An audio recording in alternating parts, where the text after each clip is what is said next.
Эвил против Эвила легко, я понял. Так, как карта называлась? Здесь я помню лучше было на шафте. Взял ключ, хорошо, пошел сюда, забрал шафт, красный. Эвил там прячется на ракетке. Поебалу, блядь, с трейфочками, ебать на шафтили. Рейлган минуту. Эльдер, да, точно Эльдер. Оп. Перестрелки.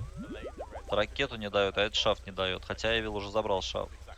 Красная. Здесь ключи есть. Здесь на третьем этаже сидеть можно. Оп-оп, хорошо. Ебать, стрейфы там, блядь. Вы видели, какой стрей красивый дал? И это размен. А, нахуй. Оп. Подстрелил все равно на 5 там на 30 подстрелил. Плазма. Окей. Хорошо.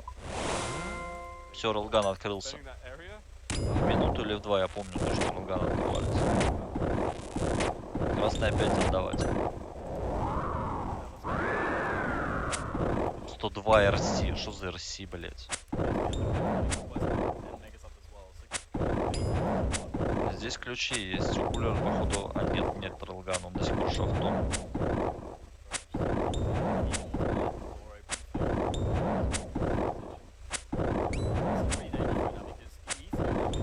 Рокот.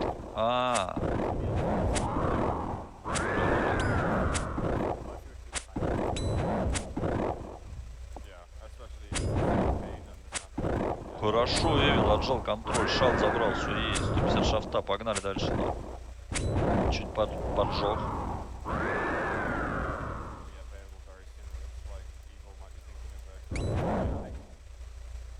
И в 2 минуты, да, в 2 минуты, не в минуту, а в 2 открывается. Хоп-хоп. Хорошо. А нахуй. Хорошо пошафтил, бля. Стрейфочки, смотрите, какие стрейфы.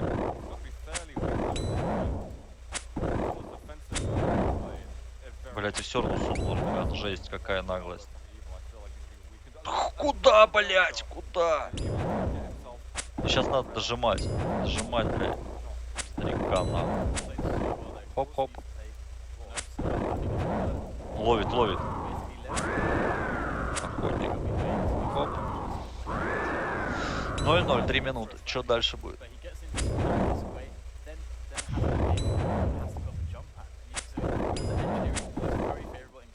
Вот видите, у Эвила всегда упор был на мигу. Даже когда в одинаковое время. И такое у многих игроков. Но ключа нету, у кулера ключ есть. И поэтому он может стоять здесь с той стороны. Здесь, я помню, пропрыжка такая была.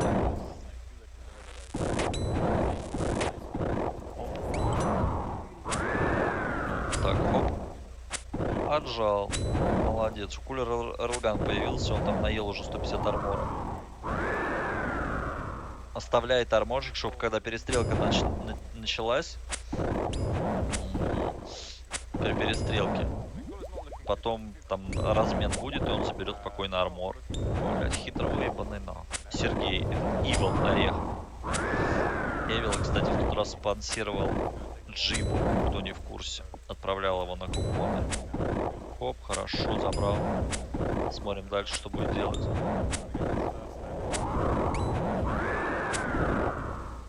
0-0, 4 минуты. Подловил кулер его, блядь. 2 ракеты дал. 18. Эвил, блядь, стрейфит, стреляет. На 4 сует. Оп. Прорвался кулер к Омеге. Забрал все. Стрейфочки, хуёчки. Все пытается ракетами дать. И у кулера контроль теперь. У него и красный, и мега. Ключ еще есть. Блядь, здесь армор, драка. Нет, за этот армор уже не ворваться.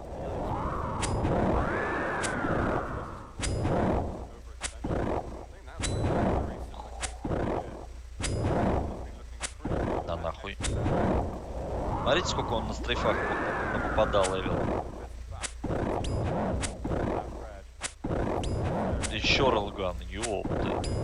На, ебасосину, на еще рейлган. Все, минус, походу. Не дожал. А чё он не дожал его? Странно. Оп-оп. Элементы добавлять надо, конечно, диаботику по типу ключей. Офигенная карта была, Эльдер. Только карту надо адекватную сделать, чтобы балансная была. 0-0, 5 минут. Нихера заруба жестко. Все, пиздец кулеру, да. Хороший шафт. Ключ теперь отжал. Как только соперник убивает, сразу появляется ключ. То есть и у другого как бы ключ от одной двери. Лыбится Сергей Ивол Орехов 2-0. 4 минуты до конца. Хоп, он может через дверь уходить с ключом. Ой-ой-ой, кулер на шаг подсадил. И давит, бля. В ебасосе он еще словил. Так, отбился кулер. Здесь красная. Хоп-хоп.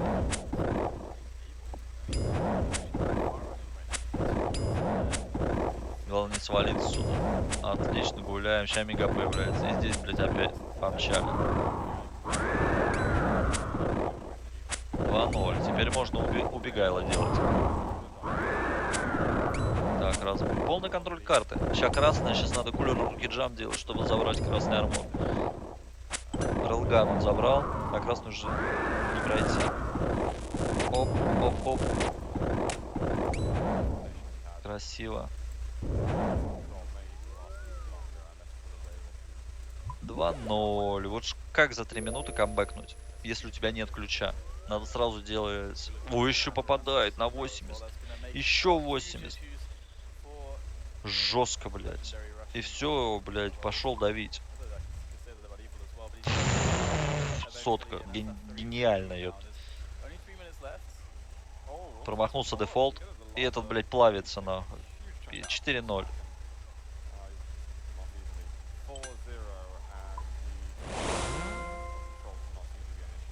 Аккуратно, аккуратно подшарчивает.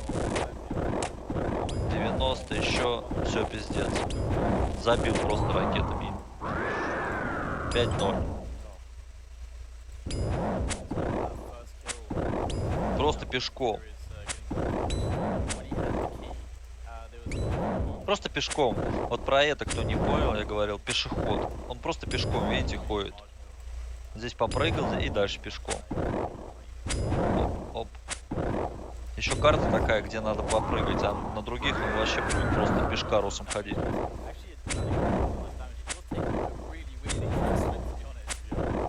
6-0, как обэкнуть? Кулер провалился, что ли? Да, минуса, ёптать. На квейконе минуса.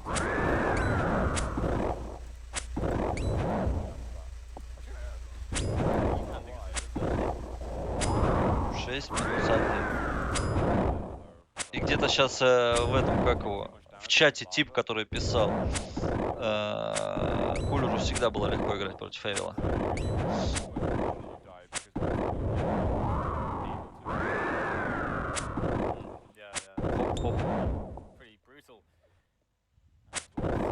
Это отборочные на квейко. Понял.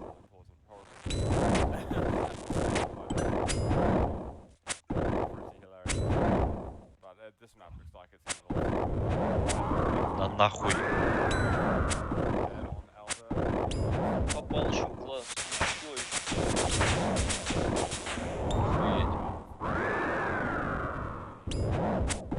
Минута до конца. Ну на этой карте уже все гагуля, я так понимаю.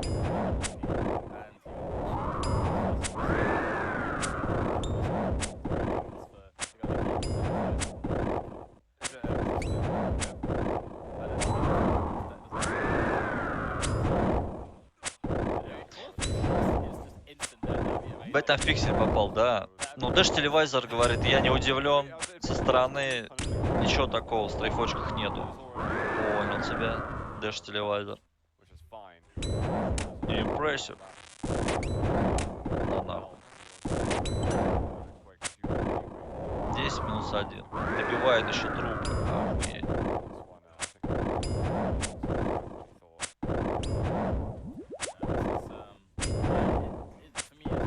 Бах.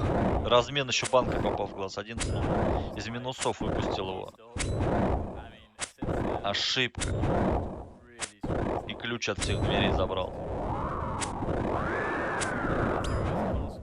Легендарный релган кулера.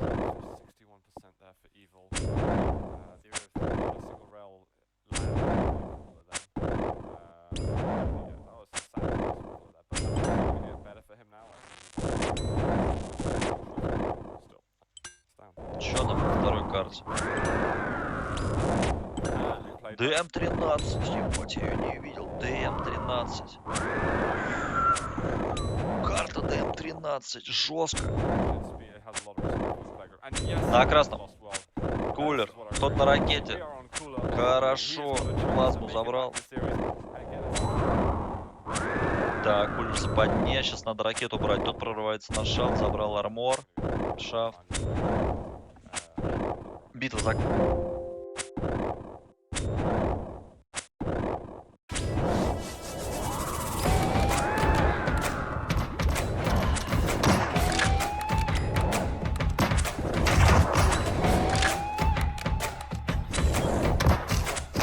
Hey, what's going on YouTube? Nated here, back again with another gameplay commentary for you guys. And today I have a Halo 3 gameplay on the map Pantheon that I just played on my live stream, twitch.tv/nated. So make sure to follow there if you haven't already, because that is where you watch these gameplays live. But in this gameplay, it comes down all the way to the end of the game. Very close, intense match all the way through. Very clutch plays, and I think at one point I just started steamrolling through their entire team to get back into the game. So hope you guys enjoy the entertainment. Very fun gameplay here, and let's hop into the action. I gotta remember, they made like So right away, going to be maps pushed from for bottom Halo middle 3. to contest This the is overshield to Pantheon? start the game for a really good nade and take down their player, but end up trading it out. There's the overshield right there. If you don't know this map, there's a camo on the other side, rockets bottom middle, and there are the rockets right there, but I don't know if they're loaded, so going to try to go for the overshield again, ducking my... Like, I actually have to watch this.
Are you good? No, I think I'm late on my car insurance.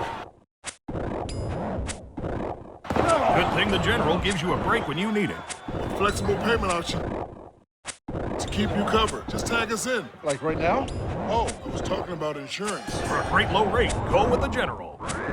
The next generation of streaming is here. Introducing Spectrum One Stream. Get internet for $49.99 a month, free advanced Wi-Fi, a free unlimited mobile line, and a free Xumo Stream box when you add Spectrum TV. I know it's still pretty early in the year, but the Boston Celtics, to me, appear to be the championship favorite. Like, there are other teams certainly in contention. Obviously, you have to pay attention to Denver and to Milwaukee and Philadelphia and all these other teams, but the Boston Celtics look like the top-tier contender, the #1 team in the league to me right now in terms of championship status. And it's really interesting how they got there. Now, with the Celtics, of course, you can talk about the Holiday, Kristaps Porzingis trades for this offseason, but we're going to talk about this. But it's important to go even further back than that, because arguably the most impactful move that they made was way before that. Arguably, this team is currently constructed with Jaylen Brown and Jason Tatum on the same team wouldn't have existed without this move. When you go back to the year that the Celtics made the finals, about halfway through the year, not too long before the trade deadline, they were a pretty average team. They had started to win some games in a row, but they were still right around 500. But they made this trade that I honestly didn't understand at the time, and that was Derek White. They brought in Derek White. They gave up their first that year, protected future first, and some contracts. And I was like, okay, they definitely needed another guard, but I'm not really seeing what's happening here with the Derek White situation. And he joins the team. They're the best team in the league by far in the second half of the year. They make the finals. They almost win the title. And if they don't make that Derek White trade, there's no guarantee that the improvements that they had made prior to the trade, the handful of games prior to the trade, would have continued. And at that point in time, when they made the Derek White trade, there were real conversations being had about the possibility of splitting up Jason Tatum and Jaylen Brown and moving Jaylen Brown to a new team. He was going to need a new contract, and it just felt like that whole era had kind of run its course. And then, like 4 months later, the Celtics were 2 wins away from winning the title. And that move sets up everything else that happened after it. And of course, in this offseason, they make some changes after a very weird postseason run last year. They move on from Marcus Smart, which feels like this foundational piece to this era of Celtics basketball. They move on from him. They bring in Kristaps Porzingis, and then shockingly have an opportunity to bring in Jrue Holiday. And this is where I'm at right now with Boston. If they're healthy, which is obviously a big if, because both Jrue Holiday as well as Kristaps Porzingis, Al Horford, a lot of the different pieces on the roster at times have had injury issues throughout their careers, especially. If they're healthy, if they're good to go, I don't really see a team that competes with them at full strength. Boston's A-plus game. Denver's close. A handful of other teams are close, but if they're making shots and they're playing well and they're healthy, that's the team. And obviously, part of the reason that they're there when they weren't like that last year is because of the moves they made, bringing in Jrue Holiday, bringing in Kristaps Porzingis, and they've both been unbelievably impactful. I mean, Porzingis' health is always going to be the issue and the concern for him, but the size that he provides them in the front court, along with the spacing ability, the defense, all that stuff is a perfect fit for the way the Celtics play, and he has gotten better. Like, one of the issues with KP towards the end of his tenure in New York, when he was in Dallas, was he was basically just a perimeter player. He never punished mismatches, and he got better at that in Washington. But one of the risks that Boston took when they traded for him was if that was going to continue, if his post-up improvement was going to continue, and he's been a really good post player this year, which is important for them, because the only real way you can guard Boston is to switch everything, because the amount of shots that they get up from the three-point line. And then all of a sudden you're left with Kristaps Porzingis in the middle of the floor against a smaller player, and he's been able to punish that. And then Jrue Holiday is the upgrade that they never should have been able to make. Like, Jrue Holiday is the guy that they never should have been able to bring in this offseason. The only reason it was possible was because Milwaukee made the relatively surprise move for Damian Lillard. And to me, that's something that could potentially shift the championship chase. Like, Milwaukee traded for Dame thinking it was going to improve their championship chances, and it might have actually helped Boston more than it helped Milwaukee. And basically the point of this video is 35 games through the season. Like, obviously there's still a long way to go, and there's still a lot of things to be decided, but from a competitive standpoint, if Boston's right, if they're healthy, if they play their A-plus game, they're the #1 team. And it's kind of close, but it's way further away than honestly I thought it would be. And the thing that really sets them apart is there's a lot of like redundancy built into what their like A or A- game could look like, because there are plenty of games where Jaylen Brown just doesn't play well and he turns the ball over, he takes questionable difficult shots, and they still find a way to win because they're just like, okay, well, today's going to be the Derek White game then. Derek White's going to get to run all the ball screen stuff, and then we're going to score that way. If Derek White's having an off game, if he's not healthy, then okay, we're just going to post up Jason Tatum. That's what they did against Detroit when they almost blew that game. They started the second half, and they just posted up Tatum 6 possessions in a row and cut the lead from 18 or 19 or whatever down to 1 in like a span of 7 minutes. If they're missing shots, that's obviously the concern for them, is they're so heavily reliant on the three-point shot that it introduces variance, which is how you end up down 19 against Detroit at halftime. It's also how you end up cutting that lead, so quickly and ending up winning the game. That's going to be the thing that people are going to continue to point to is, one, the coaching. It's still something that a lot of Celtics fans are concerned about in terms of, man, I wish I had 750 donuts like this sign says. It says $750, not donuts. What if each donut cost $1? I hate that you're kind of right. Switch to Progressive and you can save hundreds.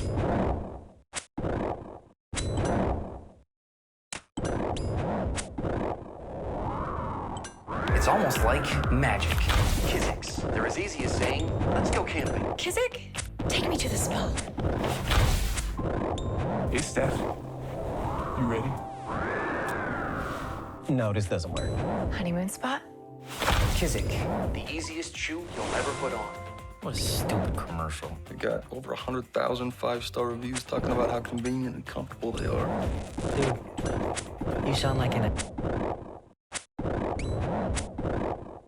timeout usage and all this stuff, although it's been a little better this year, not the timeout stuff, but the general coaching stuff. And then the reliance on the three-point shot. Those are the two limiting factors, in addition to injuries, to Boston's championship chances. But I firmly, truly believe that if they can kind of check all those boxes, it's their title to win. And the path that they took to get there really is incredible. I mean, it's so easy to see now why the Derek White move made sense, why the Drew Holiday and the Kristaps Porzingis moves made sense. But this is a team that 2.5 years ago was on the verge of collapse. They were in their first year with Ime Udoka as a head coach. There was a lot of stuff being said publicly around the team about how they weren't tough enough and all these different issues that were happening within the team. And I'm not kidding. I was making videos. I was talking about, Jaylen Brown to the Kings. Could they do this? Could they do that? And weirdly, you could kind of argue that they're almost better at times without Jaylen Brown. Obviously, the contract, but that's a different conversation. To get to where they are now is nothing short of incredible. And honestly, the number one thing that kind of separates them and differentiates them is all the other good teams around the league. There's a matchup thing that you could foresee them having issues with, right? Denver, obviously winning the title last year, they're going to get the benefit of the doubt the entire season, but sometimes they struggle with some of these guards in the backcourt, as well as obviously Jokic isn't some kind of outstanding defender at the 5, so some of the ball screen combinations they can really struggle with, and against a certain matchup where teams shoot the ball really well, that can be a concern for them. Philadelphia is really, really good, but extremely, extremely reliant on Joel Embiid offensively. We saw that in the games in which he didn't play. They played well and scored well in some of them, but other times their offense just completely bogged down. That's a concern for them. Milwaukee, their perimeter defense is amongst the worst in the league right now. I'm not kidding, but they don't have perimeter defenders on the roster. If they were in a playoff series tomorrow against Boston, I don't know who they would put on anybody to guard anybody. I know that they're waiting on some guys to come back and get healthy, but even fully healthy, I just don't see their perimeter defense being on the level that it needs to be. And then there's a handful of other teams around the league. Minnesota's really good, but all of these teams have issues with a certain kind of matchup because of the way their rosters are constructed. But Boston's the only team that I see that can play in all these different ways. They can play bigger, they can play smaller, they can prioritize three-point shooting, they can post you up. The only issue, I'm gonna be honest, we talked about injuries and coaching and all this other stuff. Let's just hypothetically say it's game 6 of the finals, they're up 3-2, they're at home, they're up 4 with 3 minutes left. Is that going to be a spot where someone like Jason Tatum or Jaylen Brown delivers? They've been good at times in the postseason. They've had a ton of postseason success. But at some point, if you're going to win the title, you have to get to that top tier level. Your best player does, I should say. Jokic did it. Giannis did it. Steph, of course, has done it at times, as well as that whole team at times for Golden State. We need to see that from Tatum because as good as their roster is, as good as they are defensively, versatility, three-point shooting, all that stuff, that still is definitely a question mark. But for me, I know this has been kind of like a ranty video, but this is how I feel about Boston. I just think about them, and I think they almost feel inevitable as the representative in the Eastern Conference in the NBA Finals, and that's a really rare feeling to have about a team, before the halfway point of the season. Things could always change. Other teams could make moves at the deadline to kind of close the gap. Boston obviously could have issues during the season, but based strictly off the Derek White trade, the Drew Holiday trade, the Kristaps Porzingis trade, a relative overhaul of this roster around Jason Tatum and Jaylen Brown, I feel extremely confident about Boston's championship chances.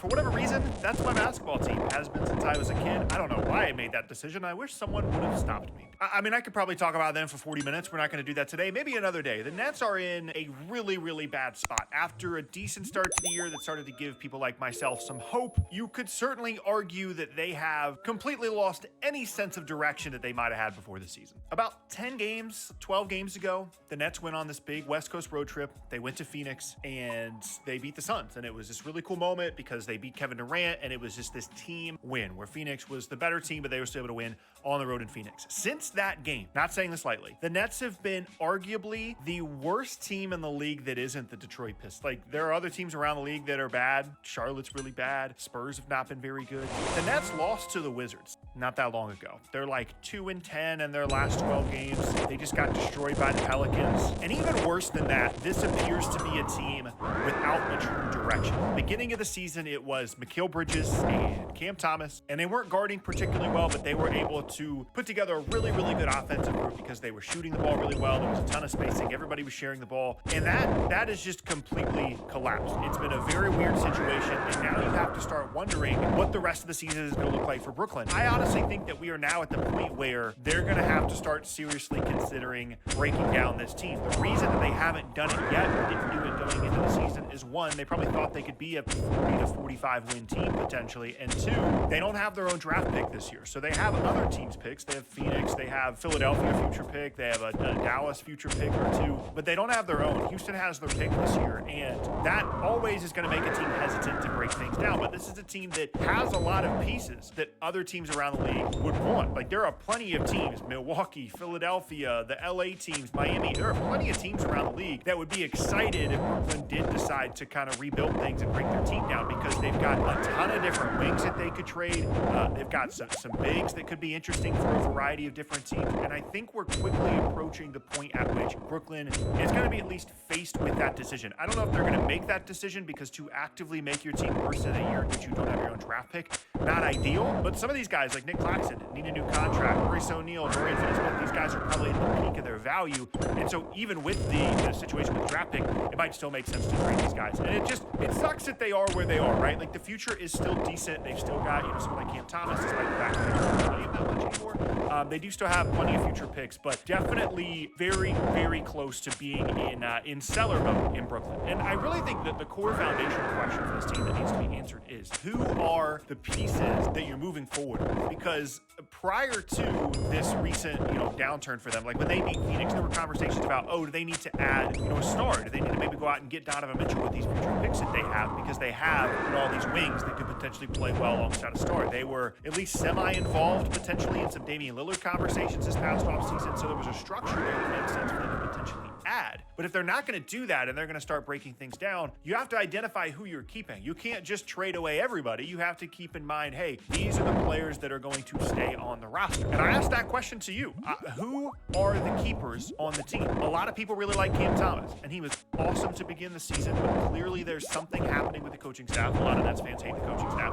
But clearly there's something happening there that they don't trust Cam Thomas. Obviously, he can't guard. He's not a very good facilitator. He can absolutely score the ball, but I think it's certainly a question mark right now if he's a foundational piece for the team. You also have Mikal Bridges, who was arguably the most interesting piece in all of this, because at the time that they traded for Bridges, when they got him from Phoenix, Memphis offered 4 first-round picks for Mikal Bridges, and other teams offered multiple firsts for Bridges, and that's decided to keep him. He was awesome at the end of last year, and this year he's had some good moments, and at other times not so great. He's fallen off defensively. Time for us bad guys to save the world.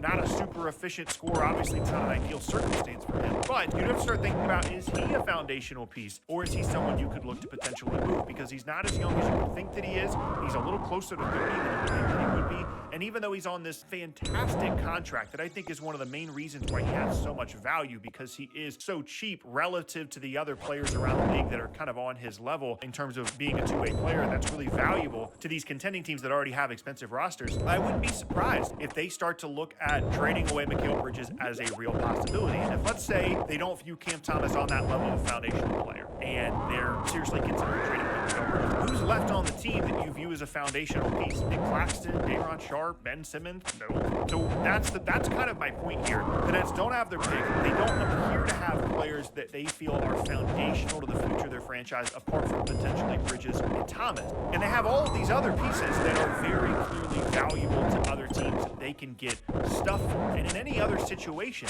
like if the Nets had their pick this year, you would just assume that they would start trading away Finney Smith and Royce O'Neal, these guys that are, 30 plus, that are going to get, some stuff. You're going to at least get, a future first or something for those guys. There's a lot of teams around the league that would really like to add, some depth pieces on the wing. You would just do that. But them not having their first round pick complicates the situation. And I can easily foresee a scenario where Brooklyn goes into the second half of the season beyond the trade deadline with this exact roster. And the concern for me as a fan, as well as just if I was an unbiased observer of the team, that doesn't feel like the correct decision. You can't get the Houston pick back. You can't get that pick back from them. It is gone. It is a sunk cost. Nothing you do this season, apart from literally trading with the Rockets, gets you your first round pick back. So unless for whatever reason they're willing to trade the pick back, it's not a real possibility. You have to act as if that pick is already gone. And you can't worry about where the pick lands in the draft and what it means to potentially break things down, because if you can get more value this season for Finney Smith, Royce O'Neal, whoever you want to trade, if you can get more value for those guys this year than you could next year, then the correct decision is to trade them regardless of where your pick lands in this upcoming draft. Now, at the end of the day, there is still plenty of hope for the future in Brooklyn. Plenty of people were upset about the front office and the coaching staff and all that. But apart from that, from an asset perspective, obviously them not owning their own picks is an issue, but they own a ton of other future firsts. They have all those Phoenix picks, and there are still some players, whether it be Cam Thomas or Bridges, that are exciting or relatively exciting on the roster. Claxton is another interesting guy that they could potentially look to move or keep. Day'Ron Sharpe has been really good this year. There's plenty of possibilities there in terms of what the future of Brooklyn Nets basketball could potentially look like. And generally speaking, this is a team that's done a good job of developing players despite not having high picks in the draft. So that is all good stuff. But for this season right now, the concern isn't the future. The concern isn't the future assets. The concern is the direction of the team. And we've talked about this with Toronto pre-OG Anunoby trade. We've talked about this with Atlanta. Not having a direction, not knowing where you're going is the most dangerous place you can possibly be. Feeling like, one group, maybe the front office wants to break things down, the coaching staff doesn't, feeling like there's no streamlined path. You say, hey, our goal is to be a top 4 team in the East in 3 years, and then here's how we get there. Or our goal is to be a competitive playoff team by the end of this season or the end of next season. Here's how we get there. You have to have an understanding of where you're going as an organization, and everybody has to be on the same page. And right now, especially given how the last handful of games have gone for Brooklyn, it feels like a team that doesn't have a direction. And as a result, a lot of teams are going to be calling about these guys on this team, and it could very easily become a situation where they just start trading guys away. Now, obviously, I can be unbiased about my team, but at times, I worry a little bit about maybe having too strong of an opinion one way or the other about the Nets. So I'm curious about what you guys have to say in the comment section. What would you do if you were in charge of the team? Would you try and keep it going? Would you play Cam Thomas more? Would you trade Cam Thomas? Would you trade for a star? Would you trade all of these role player guys away? What would you do if you were in charge of the Nets? Because if I'm honest, it's one of the more difficult situations to figure out right now in the league.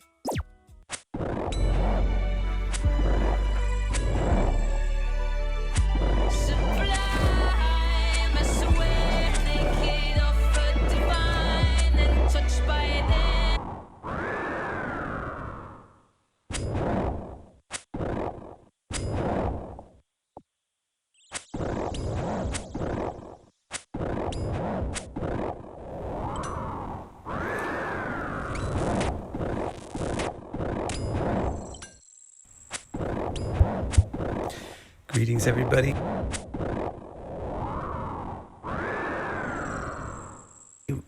Welcome to 2024 and our first live stream in this fabulous year.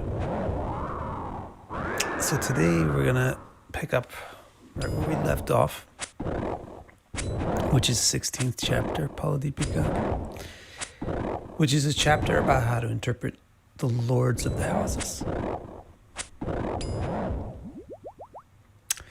And so we've covered so far in previous streams, which are available on the channel page, Victor Kara's Astrology channel page. We covered the first lord, second lord, third lord, fourth lord, and fifth. So today, guess what? It's the sixth lord. And the title is Can You Win? Because that's what the sixth house is really basically about. Whether or not, how you can deal with fighting and contests. So let's jump into it, eh? Eh? All right.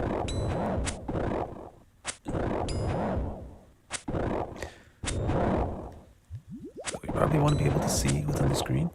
Big enough. So we're starting with the 16th text of this 16th chapter. Let me make sure it looks right. Yeah, it looks okay enough. Stiti papanam va dvishati ola yukta patina itova drishtova yadirupugrihe va tanupati arisha kendreva pyashubakaga samvikshita yato vipunam pidam drag brisham apariharyam vitanute. One faces hostilities more often, more severely, and with less recourse, the more the following conditions are met. Strong malefics and hostile planets strongly affect the sixth lord. The sixth lord is in a Kendra, while malefics are dominant, and the first lord is in the sixth house. So here, there's three basic sets of conditions, and these conditions will generate a particular. These conditions indicate a particular outcome. So Ripunam, the outcome is Ripunam, your enemies or your challenges or your hostilities, the hostilities with which you must contend, will be Pidam. Pidam means severe. So everybody faces hostilities, but some face hostilities which are more severe than others. So that's what he's kind of saying.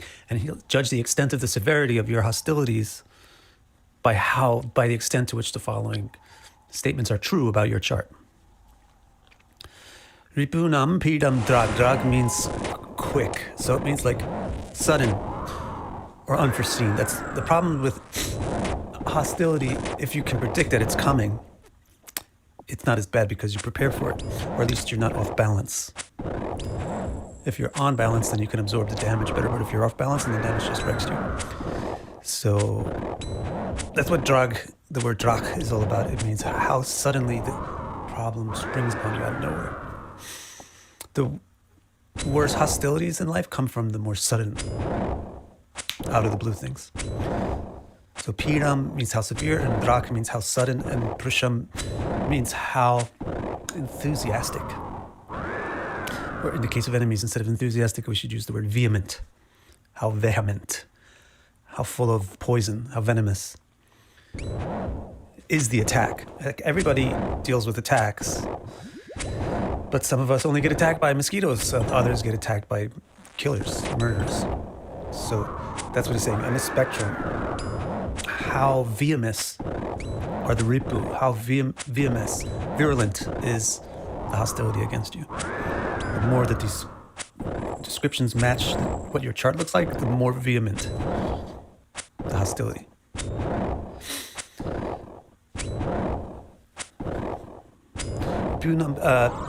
So far we covered Pidam, which means severe. So severe and vehement are kind of the same thing. So you can also just take Ripunam Pidam as the attacks of enemies. Drak means how sudden, Brisham means how virulent. And this third term, or fourth, depending on how you look at it, is Apariharya. Har means to take away. Parihar means to be able to completely get rid of something. Pariharya, if you completely empty your house, then it's Pariharya. Or if you totally evacuate your bowels, Pariharya. Apariharya means something you can't really get rid of. Aharya means you can't get rid of it, but Apariharya means you can get rid of it, but not all the way. You can't fully get rid of this. So that's another thing about problems. Problems tend to always be there. But how much can we push them out? How much can we push them to the background determines how much we feel happy, how much we feel content. So the people who feel less content are the people that can't get rid of the problems as much. So that's what he's saying. Everybody faces hostilities, but some people can push it back and get rid of it entirely. And some people can not push it back so much, and some people can't push it back at all. So that's what he's talking about. The more that the chart meets the conditions that he's mentioning, the less that the person can swat the enemy out of the sky. Pariharya, if you have a confrontation with somebody and then you have Pariharya, that means you dealt with this confrontation successfully. And it's not troublesome anymore. So Apariharya means inability to deal effectively with the hostile or confrontational situation. Okay, so one faces hostilities more often, more severely, and with less recourse. That's what I mean by recourse, Apariharya. The more these conditions are met.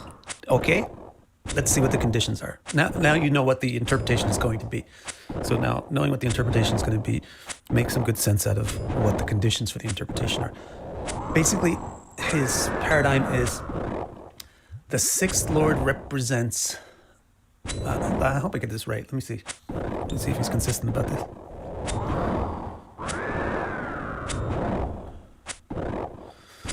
It's not really going to be clear from this verse, so let me maybe put it off until it is clear. Let's just read them and then see what it is. What's going to become clear in later verses is that he's going to have a first lord on one side of the seesaw and sixth lord on the other side of the seesaw. So which one is heavier? The first lord or the sixth lord? Determines whether it's the native who prevails or the enemy who prevails. So that's kind of what he's winding up. He's winding up, or he's setting up already in this first text. He says that if you have the sixth lord affected by... I really hope he talks about the fact I'm a fucking Scorpio. I have my first and sixth lord are both Mars, dude. What the fuck does that mean, dude? Strong malefics and hostile planets. The sixth lord affected by strong malefics and hostile planets. Actually, he's kind of equivocating. He's kind of equivocating in how he's presenting this theory of the sixth house. Let's take a careful look at this. And you guys, the more rigorously, logically inclined of you can also kind of try to digest what he's saying and let me know. Let me make this clippable. Although I'm not putting this in the... Whatever, dude. Insider baseball, y'all need to know about all this crap. Can y'all even hear me? Turn me up in headphones? Nah, we good. We are good. I hope I have enough prayer XP banked. I don't know what I'm gonna do. I guess I'll just kill more dragons if I need to later. I wonder what time tomorrow it ends in particular.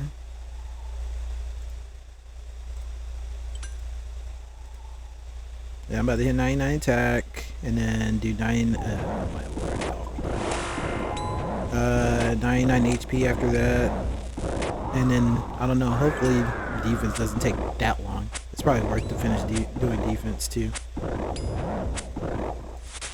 Okay, there it is. Reach 99 attack. Elite task, 200 more points.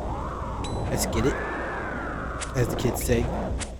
Okay, and switch to defense, and at least get 99 HP, but I don't know how long I'll be here.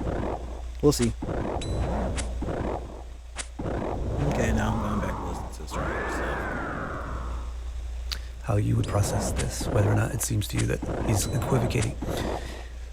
The point is, what am I concerned that he might be equivocating on? Whether or not the sixth lord represents your enemy, or the sixth lord represents your ability to deal with your enemies. Maybe Scorpio Rising is his If the sixth lord represents your enemies, then you want to stick that guy in a difficult situation in your chart. and that will indicate that you prosper over the enemy. But if your sixth lord represents your ability to deal with the enemy, then you don't want bad things to happen in the chart, figuratively, to the sixth lord, you see. So let's read through his conditions, not just in this text, but in the following 3, to see if he's treating this consistently or not. So he says here, strong malefics and hostile planets strongly affect the sixth lord. The more that happens, the worse it is for the native. So where is he saying that? Let's just check the Sanskrit and make sure we get it right. Strong malefics and hostile planets. Stiti papanam vadvishati. So there's 2 kinds of planets, papa and dvisha. So you have enemies, dvisha, papa, malefics. Papa vadvishati bala yukta. And those planets are strong. Or Papanam vadvishati bala yuktari patina. Aripati is the sixth lord. So actually we have to be careful how we read the Sanskrit. Maybe we have to be careful not to read it in an equivocal way. So it can mean if the sixth lord is strong and is with enemy planets and malefics, then you have a lot of problems with. Can I say that again? We have to be careful how we read the Sanskrit. Maybe we have to be careful not to read it in an equivocal way. So it can mean if the sixth lord is strong and is with enemy planets and malefics, then you have a lot of problems with enemies. So in that case, you can think about it for yourself, and after thinking about it for a while, you can let us know what your thoughts are. But if the enemies of the sixth lord are involved, that would mean damaging towards the sixth lord, right? So it would mean that negativity comes about by damaging the sixth lord. So that, or maybe he means planets which are inimical to the ascendant lord. All right. Not everything becomes immediately obvious. Often you have to read several texts to understand, and also you often have to try to practice something before you understand what it really is. G. Oh, it's so complicated. Stiti papanam va drishtati balayuktari patina. Then the next line is yuto va drishto va yadi ripu grihe va tanupati. So that's the next 2 conditions. Strong. The sixth lord, the first lord is in the 6th house. Oh, I kind of subsume this into affecting. So he just says Yutova Drishtova. They can affect the sixth lord by conjunction or also by aspect. Is that why I just feel like I'm getting punched in the face all the time? And then Yadi Ripu Grihe. If it's in the 6th house, Tanupati. If the first lord is in the 6th house. He says if the first lord is in the 6th house, it's a sign that the self is surrounded by enemies.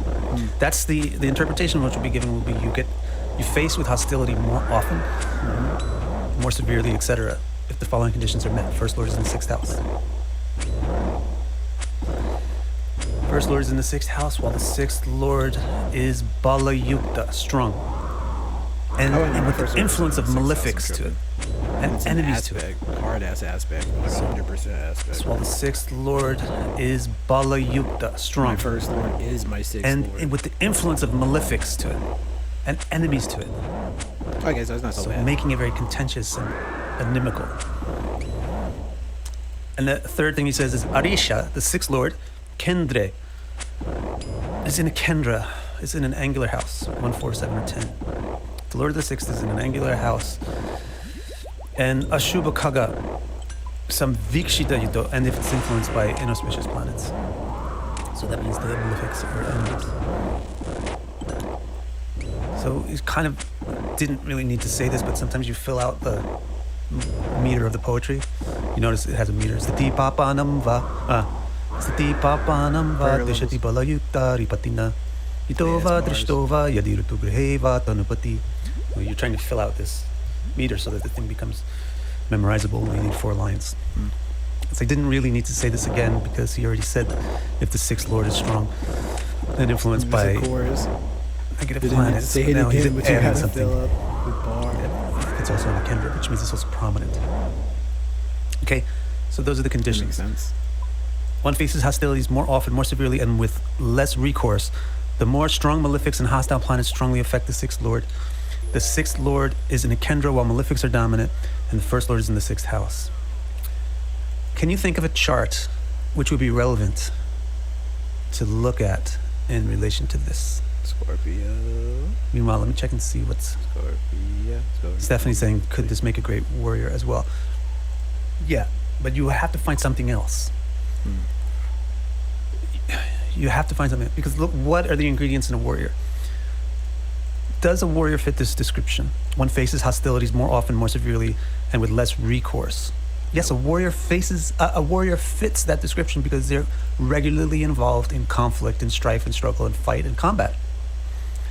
But with less recourse? But Apariharya indicates that you're not able to overcome him, the enemy.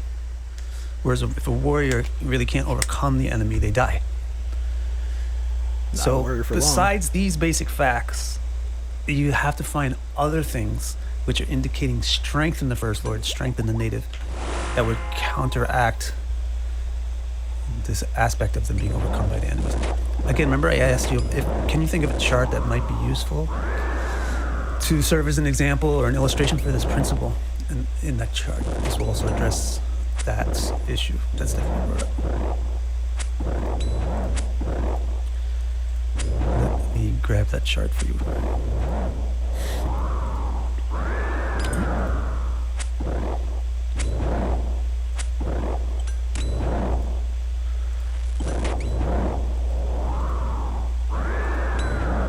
Where's it gone? There we go. Got away the dodo. Yeah, I'll put it up on the screen and then we'll see if any of you also kind of thought of this. Can I get 99 combat or 126 combat without maxing defense and prayer? Or range? Christian's chart. This is of course doesn't even not say generated by an actual 56 first range time, but this is the traditional Omega accepted chart. The degrees are my speculation. It's just the traditional thing just mentions this ain't his chart. My His chart. time. Christian's chart. This is of course not generated by an actual birth time, but this is the traditional accepted chart. The degrees are my speculation. It's just the traditional thing just mentions the signs that the planets are in.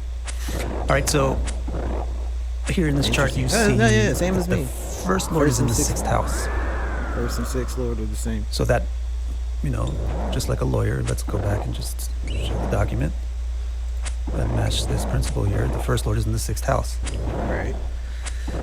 So if the 1st Lord is in the 6th house, the person finds themselves in an inimical environment. Because that's literally what the 1st and the 6th represents. The 1st Lord. So this person is Krishna. 6th house, the person is in the 6th house. So if the 1st Lord is in the 6th house, the person finds themselves in an inimical environment. Because that's literally what the 1st and the 6th represents. So this person is Krishna. Do they find themselves in an inimical environment? Yes, certainly. He was a king and he was constantly dealing with very strong enemies.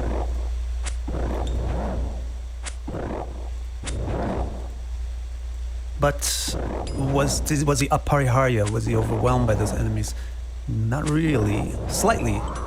He did have to evacuate Mathura and leave Mathura, abandon it, and he did have to set up a fortress in the ocean to make a giant moat so that the enemies couldn't get easy access to the city. And he did have to deal with people that were extremely persistent and difficult to defeat. But by and large, you can say that he defeated the challengers. So this is Stephanie's question, really. Can't these same principles indicate a warrior? And my response to Stephanie was yes, but not by themselves. We need to see some other things that would indicate a very positive spin on these things. So here in this chart, look at the positive spins that are on. There's a lot of positive spins on this basic condition. The 1st Lord is in the 6th house. What about the other conditions? Is the 6th Lord, for example, very strong or in a Kendra or affected by malefics or enemies? Well, the 6th Lord is the 1st Lord because it's Taurus, ascendant. So Libra is the 6th house. So that's why Taurus has this reputation of being a bull. Being strong and being resistant to damage. Having strength. Same thing as Scorpio, that makes sense. So the first lord is the sixth lord. So the sixth lord then is not in a Kendra, but it is affected by malefics. It's with Saturn. So he's taking 2 of the important keys. 2 out of 3, let's say. The sixth lord is with malefics, and the first lord is in the sixth house. Bogged down, bro. Got So indeed, you K2 find in there. his life Mars set by in enemies direct constantly. aspect to the moon. But so the first lord is domicile in the sixth house. That's a positive spin on it. Direct This opposition. malefic that's affecting staring it is him- its friend, staring his ass Saturn. And it's the 9th lord and the 10th lord, so it's the Yoga Karaka. So it's the 9th and the 10th lord joining the first lord in the 6th house, so it's the Raja Yoga in the 6th house. That's what I mean. Wait, what's up? This don't mean Raja 6th Yoga. house, Yoga Karaka. So it's the 9th and the 10th lord joining the first lord in the 6th house, so it's the Raja Yoga in the 6th house. That's what I mean by a positive spin. Moreover, his Mars, or how you deal with enemies, you would also want to look at your Mars to confirm it. His Mars is exalted in the 9th house. So this is an example where you see this. This guy is always involved in struggles, but he's always victorious. He's always winning. Of course, in any struggle, there's setbacks and push and pull, but this guy's always victorious. You see how it works? Sick. Wow, there's a lot of messages. 1 second. Ronaldo wants to look at Hitler. Okay, we can look at the Hitlers too. Alf got Krishna. Alf Yeah, I mentioned need need to look at Mars, very Hitler's good. chart. Hitler's like a Taurus. Moments to isn't he? home says strong malefic sixth lord indicates lots of enemies but able to deal with them effectively. And a weak one Obsessed has less with enemies. cleanliness and purity, of course. No, That I makes don't. fucking That wasn't sense, definitely dude. clear out that it was meant to be. Nah, like it's that. a Virgo, dude. What the fuck? What he's saying is, if your sixth lord Well, I'm obsessed is with, dominant like, in the chart, what does that signify? himself. What does the sixth lord signify? The sixth lord signifies enemies? Question mark. I think so. We think so, but that's a background question. Is that a Montreshwar's attitude that the sixth lord represents enemies, or is it his attitude that the sixth lord represents your ability to deal with enemies? Probably. It means that probably the sixth lord represents enemies. That's how I approach it, and it seems like that's how he's approaching it. So therefore, it's just very simple. If the sixth lord is prominent in the chart, then you deal with enemies a lot in your life. If it's prominent and strong, that means that the enemies are strong. If it's prominent and weak, then it means that it's not really that prominent, is it? And also, it depends on the strength of your other things. So it depends upon the strength of your first lord. He's going to explicitly mention, and Stephanie mentioned, and I also thought you have to In the also 12th check house. the strength of your Mars, because when you are in a struggle, depends on the strength of your other things. So it depends upon the strength of your first lord. He's going to explicitly mention, and Stephanie mentioned, and I also thought you have to also check the strength of your Mars, because when you are in a struggle, there's 2 things involved. The enemy's strength is one thing, and your strength is the other thing. If you're fighting a very strong person, but you're a very strong person, then you might win. If you're fighting a very weak person, but you're an even weaker person, then you might lose. So this is the two issues. Similarly, when you're interpreting the chart, you need to look at the sixth lord and the first lord, or the sixth lord and Mars, or the sixth lord and the first lord and Mars. First lord and Mars being on It's all one Mars. side. It's all Mars. Describing how well you will fight. Oh, that's so easy for me. And sixth lord being on another side, describing how well the My enemy will Mars is fight. in Libra in the 12th.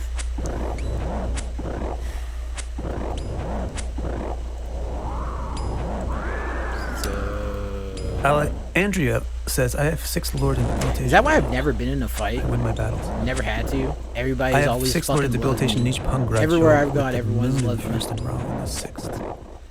And if they didn't like me, they didn't fucking talk to me. Jennifer is suggesting Nelson Mandela, for example. I have Hitler's easily accessible. Komodo, he says Krishna is sixth in the sixth, as well as with exalted Saturn. Good point. Ronaldo. About this, I remember you once said the Venus own sign in sixth house is good for sixth house, but not good for Venus. That kind of bothered me. Shouldn't Venus be okay too? Same. It's good for the sixth house. Is it not good for Venus? It's not good for the softness of Venus? Or maybe it is. It really depends on the circumstances and the other things in the chart. How's the moon? For example, in this particular chart, is it still on the screen? In this particular chart, Cruella de Vil. You would definitely be coming out of left field if you're going to say that this is a harsh person. Why? Why? If Venus is in the 6th house with Saturn, shouldn't we say that this is a harsh person? Sure, but what about the rest of the chart? How about the moon in Rohini exalted in Taurus on the ascendant? Is that a harsh person? No, exactly the opposite. Super sweetheart. That's a very sensitive and loving person. Super empathetic, sympathetic. Milk. How about a person with an exalted Mercury in the 5th house? Is that a very harsh person? No, that's a very skillful person. How about a person with exalted Mars in the 9th? Is that a very harsh person? Well, it's a very strong person. Could be harsh.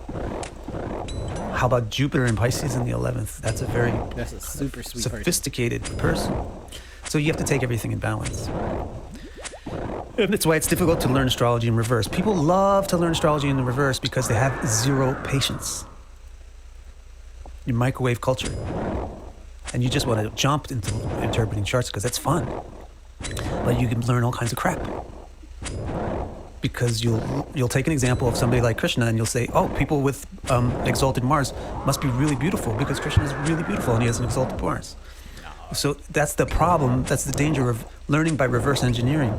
You might not be identifying the cause of the effect when there's multiple causes involved. You might not realize that it's the moon in Rohini on thing by reverse engineering.